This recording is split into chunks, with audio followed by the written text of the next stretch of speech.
My name is Nora Whitlock. I'm 34 years old. On June 21, 2024, at 8:51 in the evening, I was sitting at the far end of a 22-foot table in the Harborview Room in Traverse City, Michigan, holding a black leather folder with a bill inside it for $7,142.60. 42 people were watching me. 3 tiers of lobster shells sat in the middle of the table like something excavated. My mother, Denise Whitlock, 63 years old, was standing at the head of that table with a glass of champagne she hadn't paid for, and she tapped the side of it with her ring until the room went quiet. "Nora's got it," she said. "She always does." Then she smiled at the room the way she smiled at church people and said the line I will hear in my sleep until the day I die. "Sweetheart, you don't have a family. You have a balance owed." I didn't scream. I didn't cry. I didn't stand up or shove the folder back down the table or tell 42 people what my mother had done to me in the 11 months prior. I reached down to my plate, picked up the little blue rubber band that had been cut off a lobster claw, and slid it into the pocket of my jacket. Then I said, "Okay." What they didn't know was that the credit card the restaurant had on file for that room had been frozen since 4:15 that afternoon. What they didn't know was that the woman sitting quietly at table 3 in the navy blazer wasn't my date. And what my mother truly did not know, could not have imagined, was that every dollar she had lived on for the past 3 years had come out of an account with my signature on it. She thought she was handing me a bill. She was handing me a microphone. Before I tell you what happened when my mother's card declined in front of her entire congregation, please take a second to like and subscribe. Drop your city and local time in the comments below. I love knowing where in the world you're listening from right now. I grew up 18 miles outside Traverse City, in a yellow ranch house on Birch Hill Road with a gravel driveway that ate bicycle tires. My father, Gary, ran a septic pumping business and said maybe 40 words a day, most of them about weather. My mother kept the books at Redeemer Baptist and told everyone she was in administration. There were 3 of us. Trent, 4 years older, and Amber, 5 years younger, and me in the middle, which in our house was not a position but a job description. I learned the family's arithmetic early. When Trent was 15, he broke his wrist in a hockey game and my mother drove him to Grand Rapids to see a specialist. When I was 11 and got strep throat twice in one winter, she gave me the leftover amoxicillin from Amber's ear infection and told me to gargle salt. At 11, I also started doing her ledgers. That part sounds strange until you understand my mother. She hated math. She had a shoebox of church offering envelopes and a green columnar pad and no patience, and she discovered that I was fast and neat and that I liked the way numbers behaved. So on Sunday afternoons I sat at the kitchen table with a pencil and totaled the loose plate offering while she watched Lifetime movies in the next room. "Read it back," she'd call. $218.14. "Good girl. That's what you're for. That's what you're for." I want you to hold on to that sentence, because it came back 30 years later in a room full of lobster shells, wearing better clothes. The one person in that family who saw me was my grandmother, Ruth Kowalczyk. My mother's mother. She lived in Elk Rapids in a house that smelled like Comet cleanser and coffee grounds, with a linoleum floor-worn pail in a path between the sink and the stove. She'd spent 29 years running the cafeteria at Elk Rapids Elementary and 4 summers before that working the boil line at a fish house in Rockland, Maine, when she was young enough to be reckless about it. Ruth was the reason lobster meant anything in our family at all. Once a year, the last Sunday in August, she'd drive to the fish market in Sutton's Bay and come back with a cooler. She did it the Maine way, a pot of water, salt, no fuss, newspaper spread over the table, a bowl of melted butter with a curl of lemon in it. She taught me how to twist the tail off, how to crack a claw with the flat of a knife instead of a nutcracker, how to get the meat out of the knuckles, which is where the good stuff hides and where nobody with any patience shortage ever bothers to look. "Knuckles are for people who don't quit," she said. "That's you." She was 71 then and I was 9 and I thought that was just a thing about lobsters. She also told me the thing I built a life on. I was 16, sitting on her back step with a plate on my knees, and I just told her that my mother had taken my paycheck from the ice cream stand to cover the electric bill. Ruth didn't get angry. She never got loud. Money's just a record of what people think you're worth, she said. So keep your own books, Nora.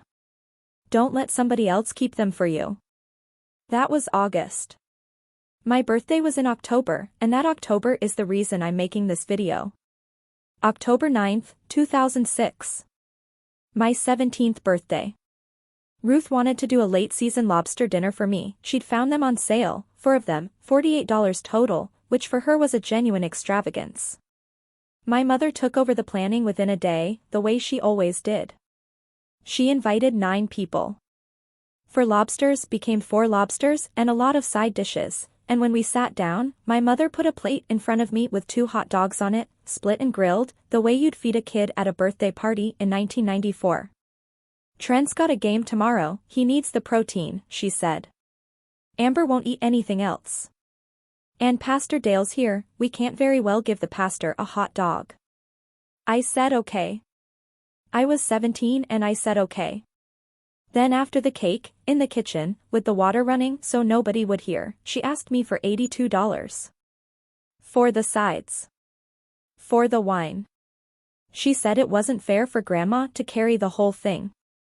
I had $140 in a sock in my dresser drawer from 6 weeks of scooping ice cream. Mom, it's my birthday. She looked at me with real confusion, and this is the part one need you to understand, it wasn't cruelty she was performing. It was a fact she was reporting. Nora, you were always the one who paid, she said. Amber gets celebrated. You settle up. That's just how you girls came out. I gave her the $82. I went out to the back step. Ruth came out 10 minutes later with a plate in her hand, 1 whole lobster, cracked, the knuckle meat already picked out and piled on top, a paper cup of butter beside it. She'd hidden it in the oven that wasn't working. She sat down next to me and didn't say a word for a long time. Then she said, "Write down that number." What number? $82. Write it down with the date. Someday somebody's going to tell you it never happened. I wrote it down. I was 17 and I thought she was being dramatic. I want to tell you about the family math, because every family like mine has it and it's never about money, not really. Money is just the language it's written in. Trent was the investment. When he was 19, my parents refinanced the house to pay for a hockey year in Ontario that went nowhere. When he was 28, my mother co-signed $86,000 for a landscaping business, Whitlock & Sons, which had no sons in it, only Trent and a used skid steer. Amber was the ornament. Dance, then pageants, then cosmetology school in Grand Rapids, then a wedding that got planned 4 separate times to 3 different men. And I was the ledger. I left at 18 with 2 duffel bags and a scholarship to Central Michigan. I paid my own way through the CPA exam, sitting for all 4 sections in 9 months, while working nights at a call center in Mount Pleasant. In 2016 I got hired at Ostrander and Reyes in Traverse City doing forensic accounting, which is a fancy way of saying I get paid to find out who's stealing. In 2019 I bought a 2-bedroom condo at 818 Cherry Bend Road with a down payment I'd saved in nickels and overtime. Nobody in my family came to see it. My mother asked what it cost and then told the church that I'd done well for myself, but you know, she doesn't call. Grandma Ruth died on December 14, 2019, at 6:32 in the morning at Munson Medical Center, holding my hand, 4 days before her 91st birthday. And this is where the story really starts, because Ruth Kowalczyk, retired school cafeteria manager, widow of a Michigan Road Commission foreman, left an estate worth $1,400,000. Nobody expected it. Nobody knew. She bought 200 acres of scrubland near Belair in 1974 for $11,000, and in 2004 a developer bought 140 of those acres for $810,000, and she put every cent of it into index funds and never told a living soul, and kept clipping coupons for Comet Cleanser until the week she died. The estate went into a trust. The original trustee was her brother, my great-uncle Raymond Kowalczyk, 68, a retired surveyor in Cadillac. The beneficiaries were her 3 grandchildren and her daughter, with distributions, at the trustee's discretion, for health, education, and genuine need. Ray lasted 14 months. On March 3, 2021, at a Big Boy off US 131, he slid a manila envelope across the table to me and said, "I'm out. I'm too old for this, and your mother calls me 9 times a day. Ruth named you successor. She wanted it this way. She just wanted me to take the first year of screaming." I opened the envelope. There was the trust instrument, and there was a letter in Ruth's handwriting, dated November 2, 2019, 6 weeks before she died. I still have it. I'm going to read you 3 lines. "Nora. You are the only one of them who ever asked me how I was. I am giving you the keys because you are the only one who can hold them without spending them. Denise will tell you it is her money. It is not her money. It is mine, and I am giving it to you to hand out carefully, the way I handed out lunches to children whose parents forgot to send money, quietly, so no one has to feel small." And then the last line, which I didn't understand until 3 years later. "If any of them ever takes from you something you did not offer, you stop. You will know when. Stop, and don't apologize." So I became the trustee, and I did exactly what she asked, and I did it quietly, and that was my mistake. Between April 2021 and June 2024, I approved $191,000 in distributions. I paid off $63,500 on my mother's home equity line. I paid Trent's business loan down by $40,000 and covered 11 months of his equipment payments. I paid Amber's cosmetology license, her car repair, and her security deposit in Kalkaska. I paid 2 of Emma's, that's Trent's daughter, my niece, she was 8 then, I paid 2 of her dental procedures. And I never told them it was me. Ruth said quietly, so no one has to feel small. So every payment went out under the letterhead of Raghunathan and Boyle, the trust's law firm, and every one of them thought money simply came out of a machine called the estate, on a schedule, forever, because Grandma had loved them. My mother told people at Redeemer Baptist that her mother had provided for the family. She meant herself. She bought a Buick Enclave. She put in a 3-season room. She also, on September 12, 2022, walked into a bank in Kalkaska with my social security number, my old Birch Hill Road address, and a photo of my driver's license she'd taken at Thanksgiving while I was doing dishes, and opened a credit card in my name. I found out on May 30, 2024, at 10:47 in the morning, because I run a credit freeze and a monitoring alert on myself, the way I tell every client to, and an alert came through on a Chase account I had never opened. $21,840 in charges. I sat in my car in the parking lot at Ostrander and Reyes for 40 minutes. I didn't cry. I opened my laptop and pulled the statements and I read 20 months of my mother's life in merchant codes. A cruise deposit. Nordstrom in Grand Rapids. $2,200 at a med spa. $416, on my birthday, at a steakhouse in Petoskey. I'm a forensic accountant. Finding out who's stealing is the entire content of my working life. And I sat in a Honda in a parking lot and read my mother's handwriting in a spreadsheet. Here's what I want you to know about me. I did not call her. I did not drive to Birch Hill Road. I did not post anything, tell anyone, or write a single furious text. I opened a new folder and I named it Ruth. If you've ever been the one everyone in your family calls when the bill comes due, the one who never gets celebrated, only totaled, type Ruth in the comments. I want to know we're not alone in this. Over the next 3 weeks I did what I do for clients. I pulled every statement. I ordered a certified copy of the application, and the application had a phone number on it that was my mother's cell, and a mother's maiden name answer that was Kowalczyk, and an email address, dwhitlock1961@gmail.com, that she'd been using since 2009. On June 6, I filed an identity theft report with the FTC.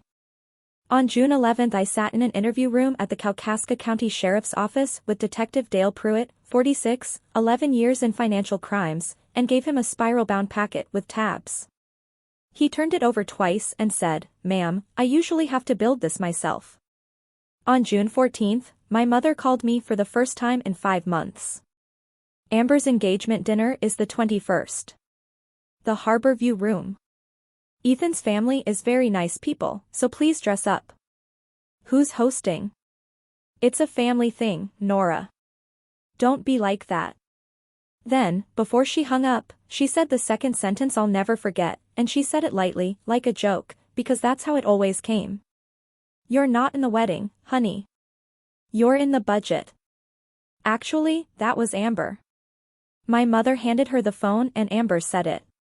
29 years old, and she said it laughing, and I could hear my mother laughing behind her. I said, see you on the 21st. Here's what they didn't know about the Harborview room. In 2022, I did an 11-week forensic engagement for a man named Marcus Vandenberg, 61, who has owned the Harborview since 1996. His general manager of 9 years had taken $264,000 through voided comps and a ghost vendor. I found it. I sat with Marcus in his office at 9:13 on a Tuesday night and showed him, and he put his face in his hands, and then he shook my hand and said, anything. Ever. I mean it. I had never once called it in. On June 18th I called it in. Not to punish anybody. I called Marcus because a private room at the Harborview requires a card on file to hold it, and I wanted to know whose name was on that hold. It was mine. The Chase card. Ending in 4471. She'd used the stolen card to reserve the room where she was going to tell 42 people I was paying.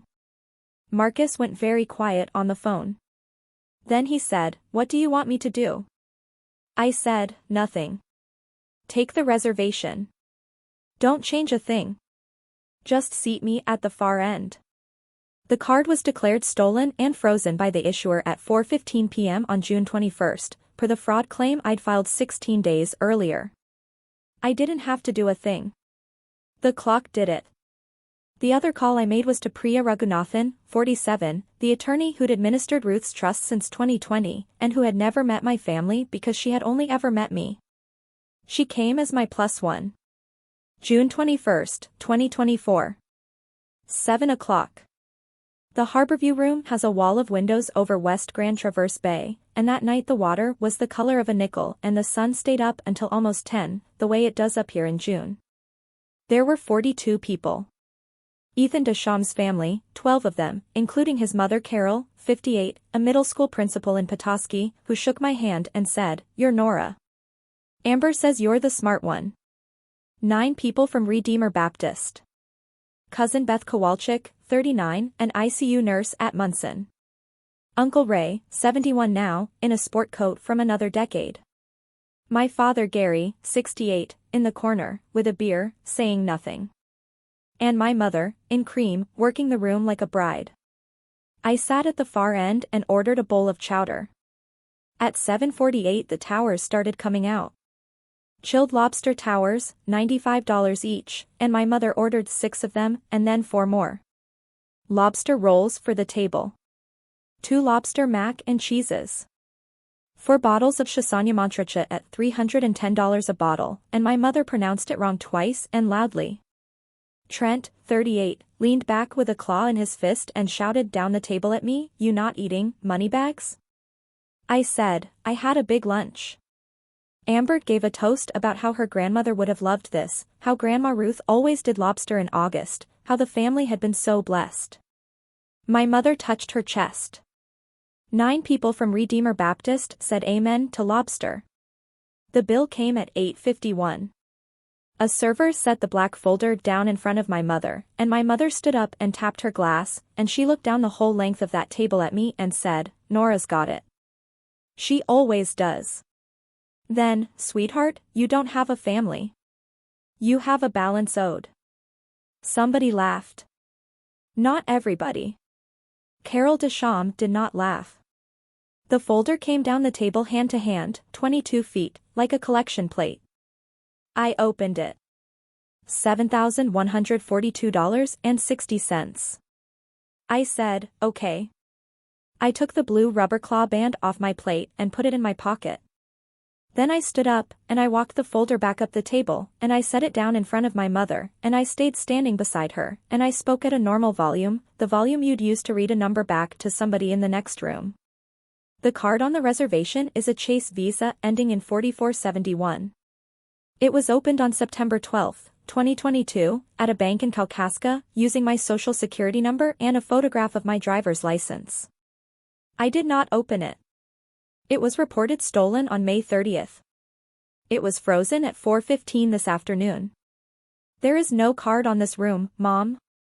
There never was. The room did not gasp. That's a thing movies get wrong. The room just got very quiet, the way a room gets when everyone is doing arithmetic at once. My mother laughed. Nora, my God, in front of people. $21,840, I said. The cruise deposit. The med spa. $416 at Rose in Petoskey on October 9th, on my birthday, which I spent at home. Marcus Vandenberg came through the service door then, in his gray suit, with 2 staff behind him. He didn't raise his voice either. Mrs. Whitlock, there's no valid payment on this room. I'll need a card, or we'll need to make other arrangements. Trent handed over his card. Declined. He handed over a second one. Declined. My mother's Discover card declined. And she turned to me, and her face did the thing I had waited 34 years to see. The public face came off. Underneath it wasn't a monster. It was something smaller and much worse, a woman who had genuinely never once considered that the machine could stop. You're the trustee, she said. Since March 3, 2021. She stopped. She looked around the table. The estate pays for. There's no such thing as the estate, I said. There's Grandma's trust, and there's me. I paid $63,500 on your equity line. I paid $40,000 on Trent's loan and 11 months of his equipment. I paid Amber's license and her deposit. Emma's dental work. $191,000 in 3 years, and every one of you thought it came out of a wall. Priya Raghunathan stood up at table 3 with a leather portfolio and said, Ms. Whitlock, Mr. Whitlock, Ms. Whitlock, I represent the Ruth E. Kowalczyk Trust. The trustee suspended all discretionary distributions at 10:47 this morning. You'll each receive formal notice by mail. I'm happy to answer questions at my office, not here. Then it happened the way it does, one at a time, and quietly, which is so much worse than shouting. Uncle Ray stood up. 71 years old, hands on the back of his chair. I resigned as trustee because of you, Denise. I saw what you were asking for. I told Ruth in 2019 and she said, I know, Raymond. That's why it's going to Nora. Cousin Beth stood up. You asked me to co-sign a $5,000 loan in March. You told me Nora had cut the family off. She hadn't. She'd just paid Emma's dentist. A man named Pastor Dale Farrick, 64, who had eaten a hot dog at my 17th birthday party, stood up and said, Denise, is any of this in the church's books? And my mother looked at him and didn't answer, and that not answering went around that room like a current. Carol Deschamps put her napkin on the table, walked the length of the room, and took Amber by the elbow. She said one sentence, and she said it kindly, which somehow made it land harder, honey, come sit with us. And Amber, 29, in her engagement dress, who 11 days earlier had told me I wasn't in the wedding, I was in the budget, started crying and said, I didn't know, Nora. I swear to God, I didn't know. I believe she didn't. Not knowing is its own kind of participation, but I believe her. My mother's mask came all the way off then. She swept the folder off the table and it hit the wall and the check fluttered out of it, and she said, in front of 42 people including 9 members of her congregation, you ungrateful little leech. You were the one who paid. That's all you were ever good for. Nobody moved. And I want to be clear about what I did next, because this is the part people ask me about. I didn't answer her. I didn't cry. I didn't say one more word to my mother that night. I picked the check up off the floor, handed it to Marcus, and said, I'll cover the food for Ethan's family and the Deschamps party. Not the rest. It was $1,104. I paid it with my own debit card, from my own money, for the guests who hadn't done anything to me. Marcus's staff walked my mother out through the main dining room, which is the long way, past every table, and she was still talking the whole way.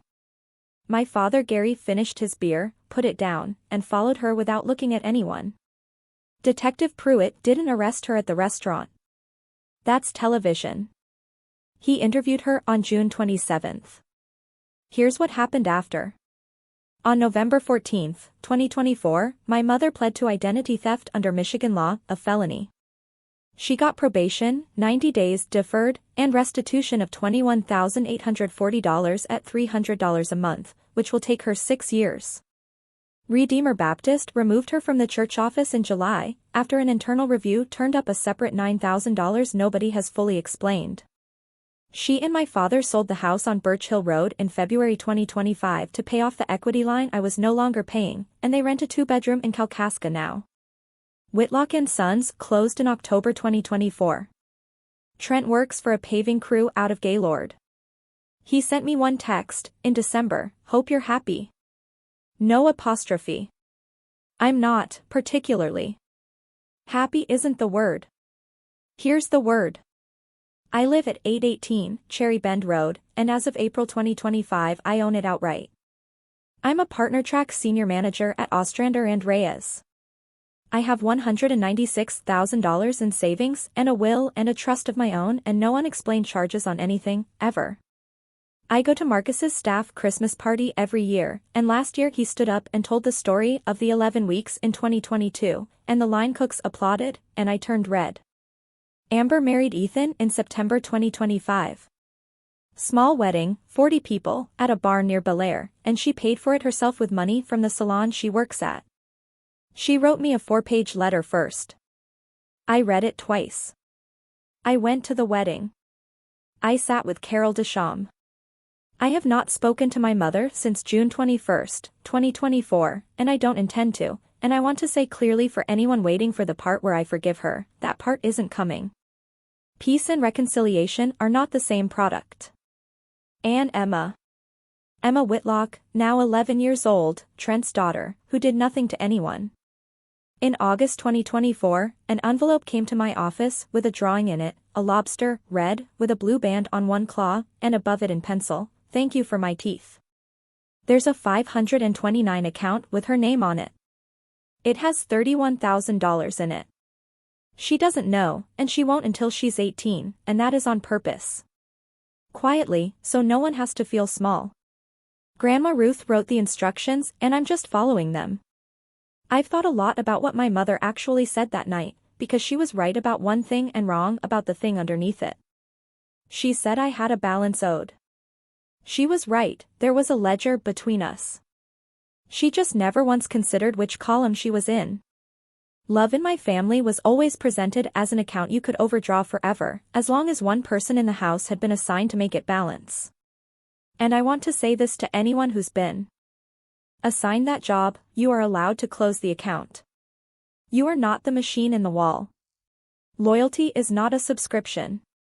And the fact that you're good at carrying it is the worst possible reason to keep carrying it. Ruth knew.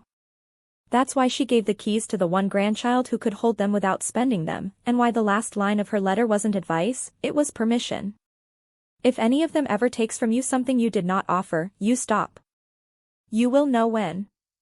Stop, and don't apologize. I keep the blue rubber band in a small glass jar on the windowsill above my kitchen sink. It's the one thing I took out of that room, and it cost me nothing, and it's worth more to me than the $1.4 million I administer and will never touch. Every August, on the last Sunday, I do a pot of water and salt, no fuss, newspaper on the table, butter with a curl of lemon in it.